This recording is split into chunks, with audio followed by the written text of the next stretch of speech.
Namaste, respected dear audience.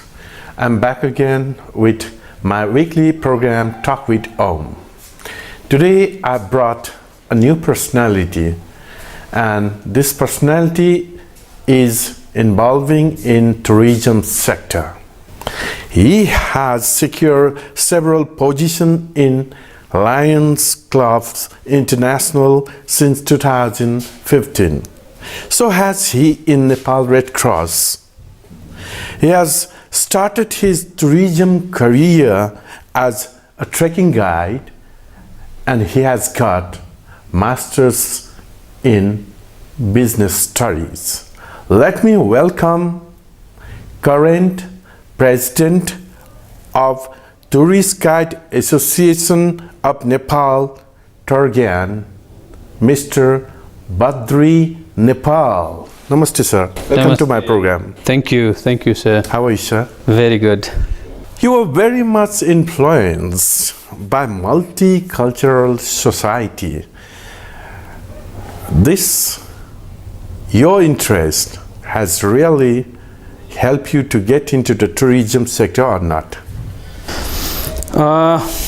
First of all, I would like to thank you for sharing my opinion on behalf of the Tourist Guide Association of Nepal. Since I born in remote areas in Dhading, but I was very small when we moved to Kathmandu Valley with my parents.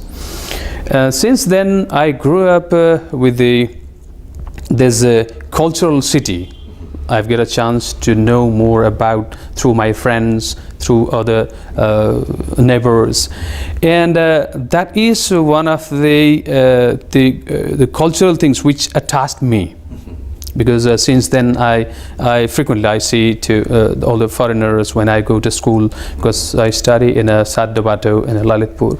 So on the way also I have seen. So from that things I'm more attached with these tourists, and ultimately I came to this tourism field as a tourist guide. You have started your career as a trekking guide, yes? Yes. Would you tell me some more about your life experience? When I passed my school leaving certificate. From which school? From Mahindra Adarsh Vidyashram, Lalitpur. Yes. And after that, in that time, one of my uncle, he was running the trekking agency in the Tamil. So I also wanted to join there, and I got an opportunity to get the training, and as well as I started to work as a trekking guide from his agencies. So after that, it is one of the different feeling that I feel in this tourism field as a trekking guide. Of course, we earn a bit money also as well, but besides that, to know more people from the different part of the world, which is very enjoyable for me. So that's why I keep on started to work as a trekking guide. So you have played different roles in your life. I guess you started your Red Cross career, social work in Red Cross, from school days. Would you tell me something about it? Yeah, in a school days also we have a Red Cross circle. Since then I'm affiliated with the as a junior member of the Red Cross Society. So after that, when I grew up, I joined as a life member of the Red Cross, and I secured several positions in Lalitpur, till the sub-chapter president, and even nowadays I'm as a board of director in a Lalitpur Blood Transfusion Center, which is appointed from the Nepal Red Cross Society, Lalitpur district. Would you tell me about a really very interesting moment of your first day when you started as a tourist guide? I work as a trekking guide in Annapurna regions, which is a very much a different experience for me, and that experience it's keep on in this industry till now. for me. I'm asking you, sir, not as a trekking guide, tourist guide. Okay.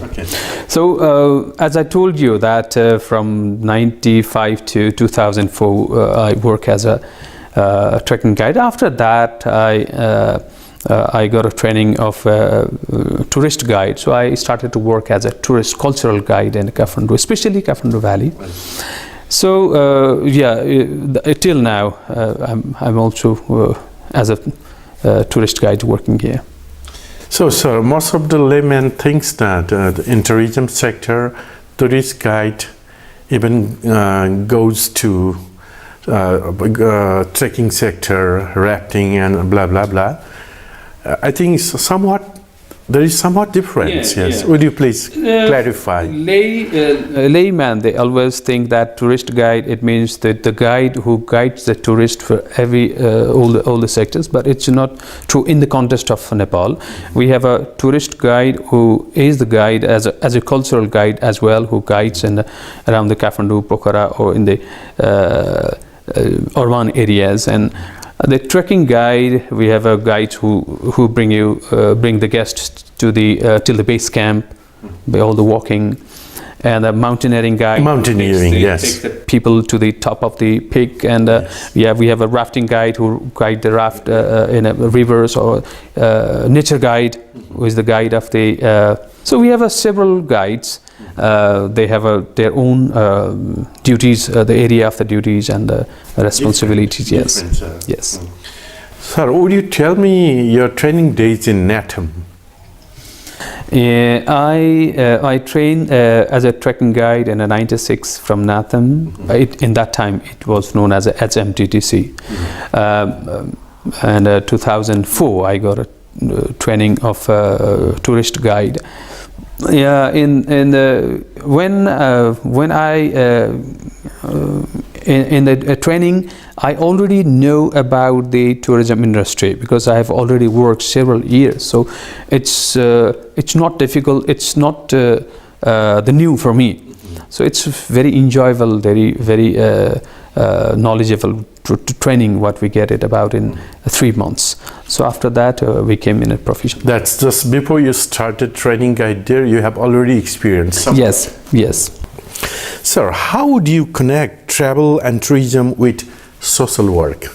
That is hard as well as easy. You know, in these professions it's like a seasonal work. Yes, sir. Not throughout the year we are busy.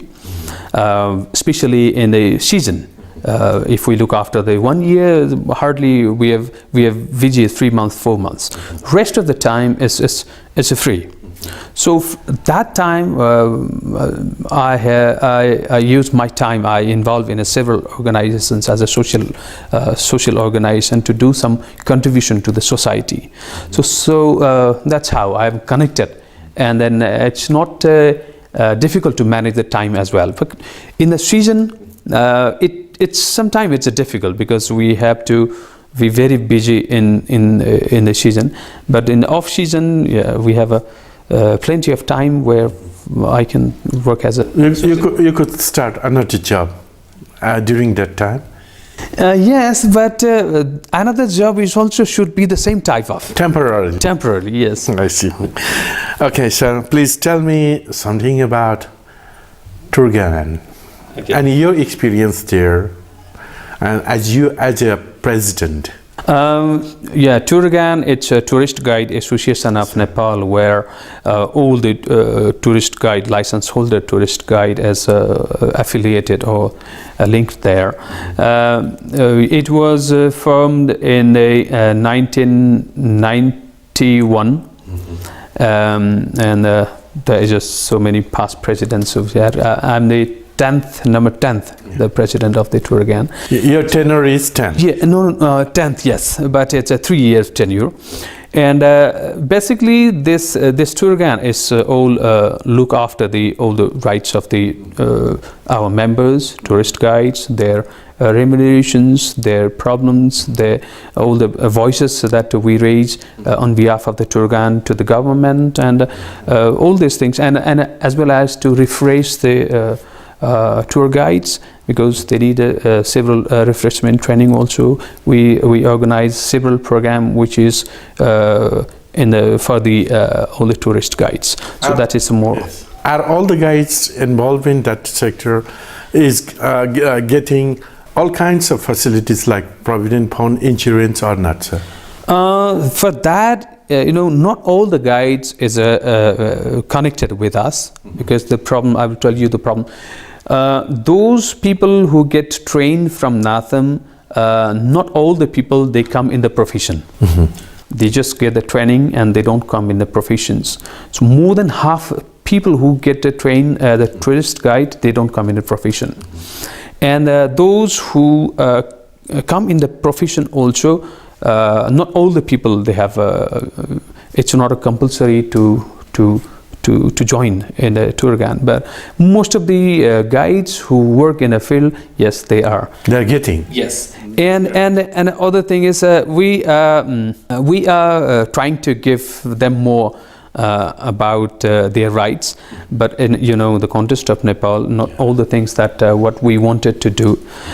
So there is so many criterias that limitations what we have as well. We have to meet them. Yes. So what is your strong beliefs in tourism? Tourism, it's more connected with the future of Nepal. Yes, sir.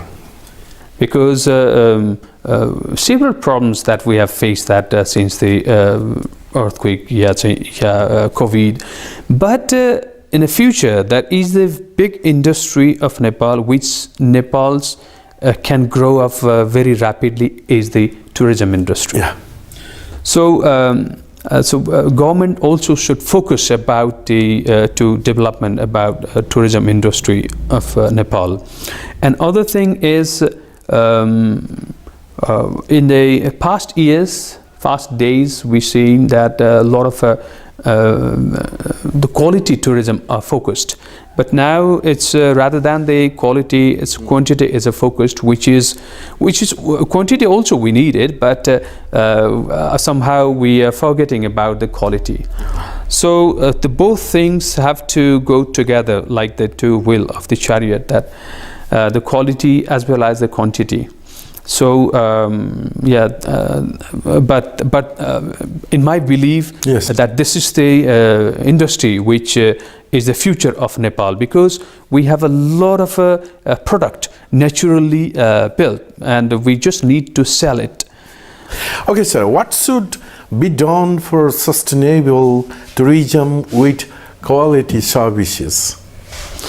That is the most important topic, and nowadays it's more about the sustainable tourism, because all the things what we are using, we are selling, we have to remember that is not only for us, that is for our old generation in future. Yeah.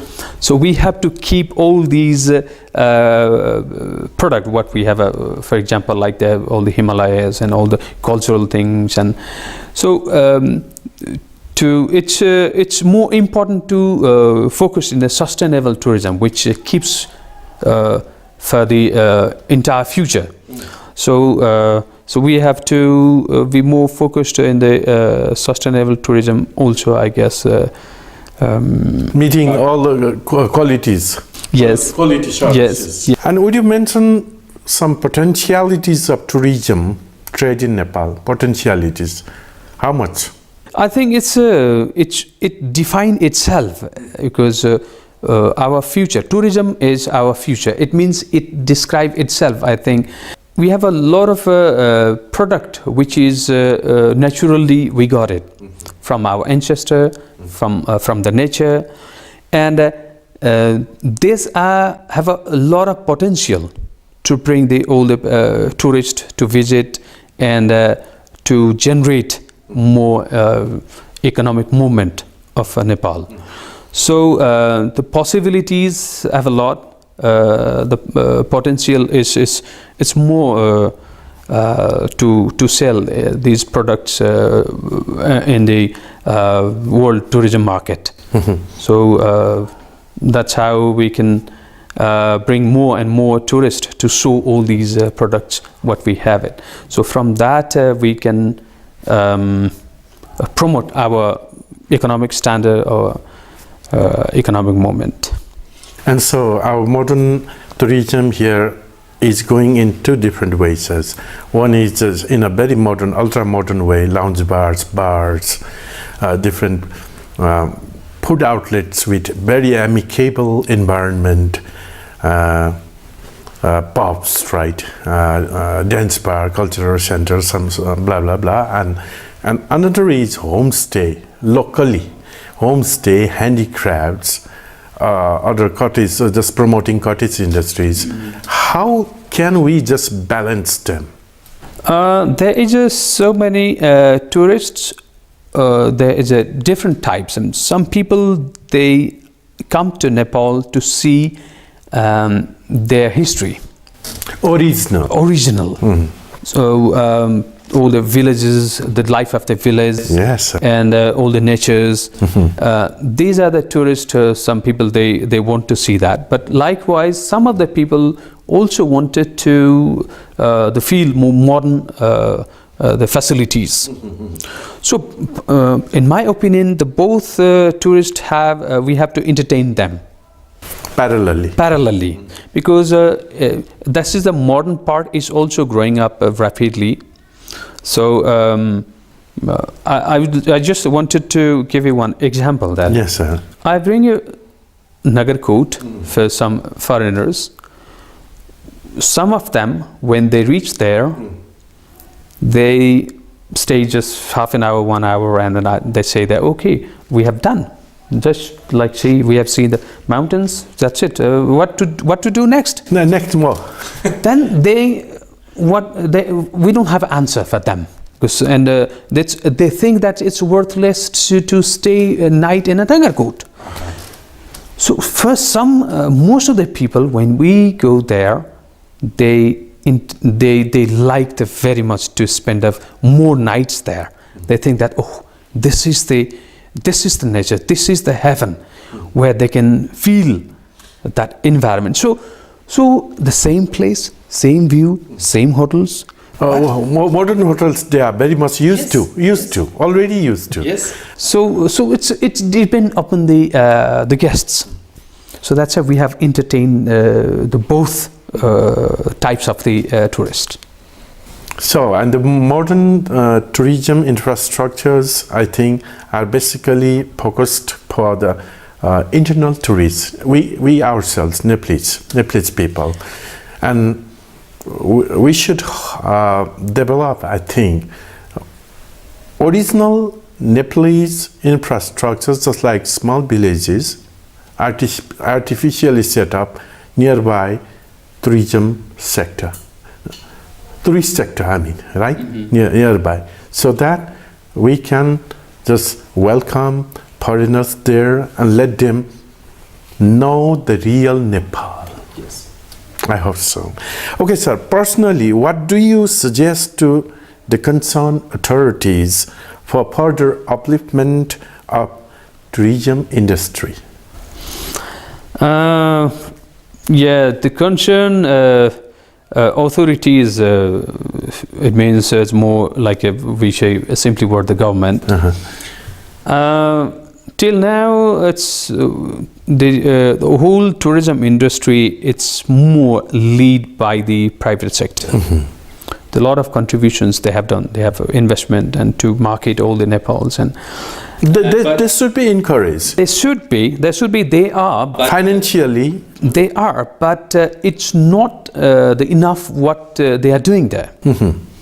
Because this is the one of the big industry. It means they have to focus more in it to promote the business or the sales of the tourism sectors. But now. In my opinion, that the government is more focused just in the revenue.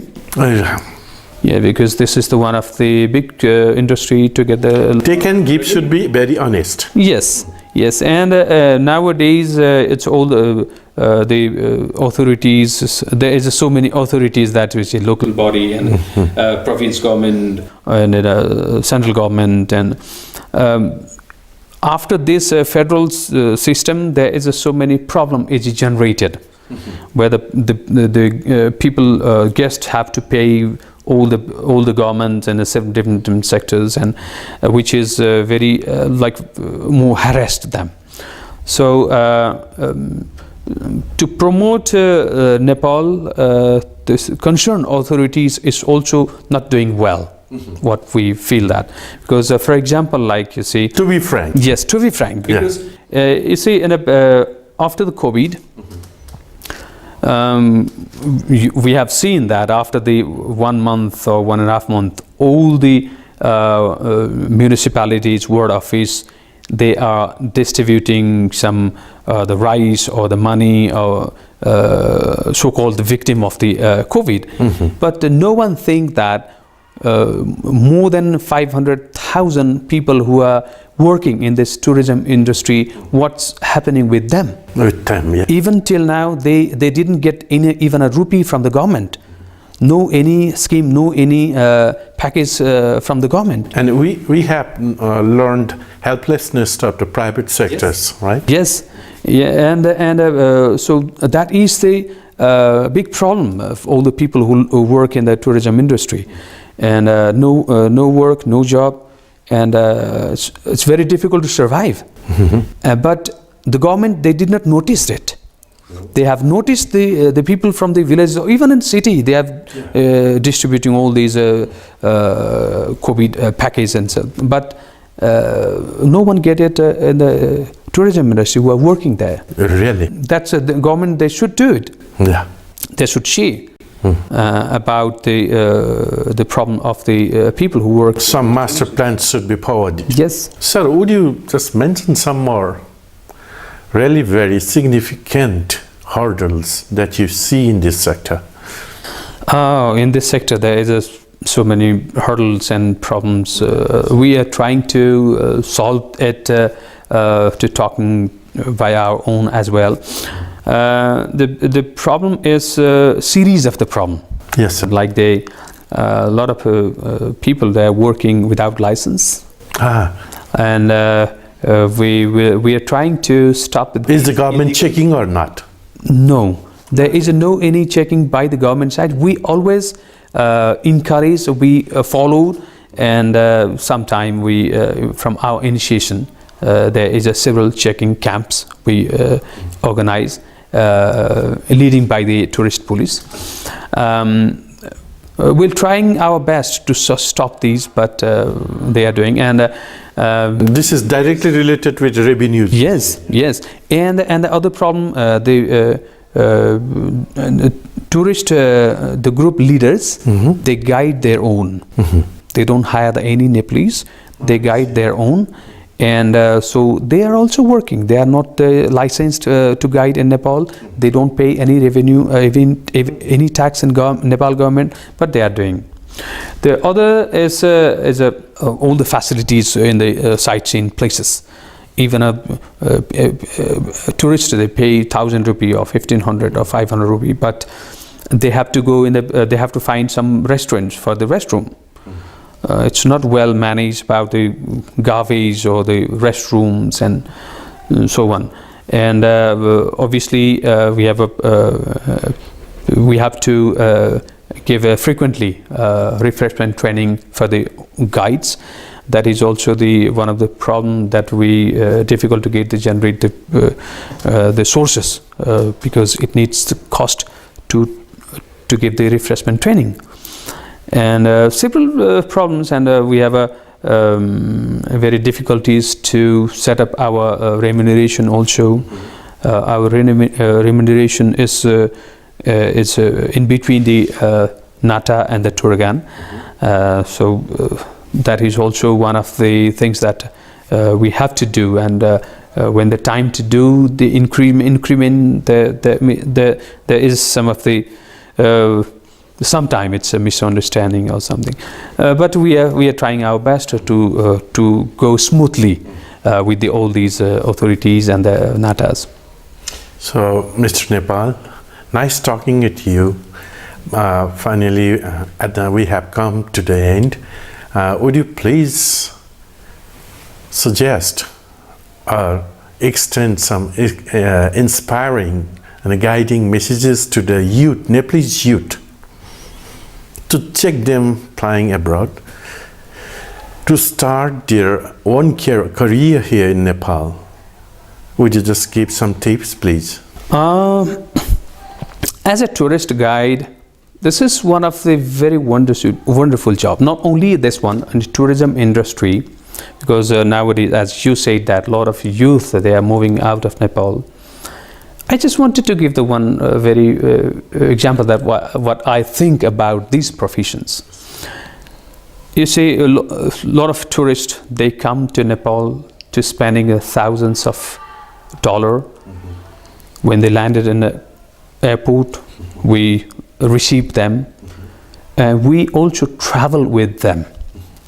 We stay where they stay, we eat what they eat, we see what they see. At the end of the trip, we'll say goodbye to them. What is the difference in between and the guide?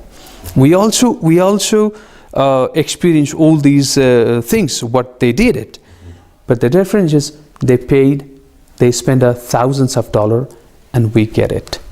That goes to our budget, right? Yes. For our budget. So it means this job is not. I never feel that I'm doing a job. I'm also one of the tourists. So this is the way how I think it. So this is one professions which is a very good to run our life, and it have a lot of scope inside this industry also. There is just so many platforms or possibilities that you can do it there. And Nepal is the touristic country. One day, if the Nepal grow up, that will be because of the tourism. So all the youths who are going abroad. So I would like to tell them as well. This is we have a lot of possibilities. We have a lot of opportunities. So right over here in the motherland. Yes. So even some they can go for study and so on, but they should come back. Yes. For Nepal if they love it. So I would request all the people who are abroad from Nepal also to look after the eyes of Nepal. Yeah. I humbly thank you once again for being a part of my program here. I hope we will meet again someday. Till then, thank you again, Mr. Nepal. See you. Thank you, sir. You got me the chance to share my views. So thank you very much. Thank you for lots of patience, dear audience, watching my weekly program, Talk with Home. We will be back at the same time next week. Till then, bye.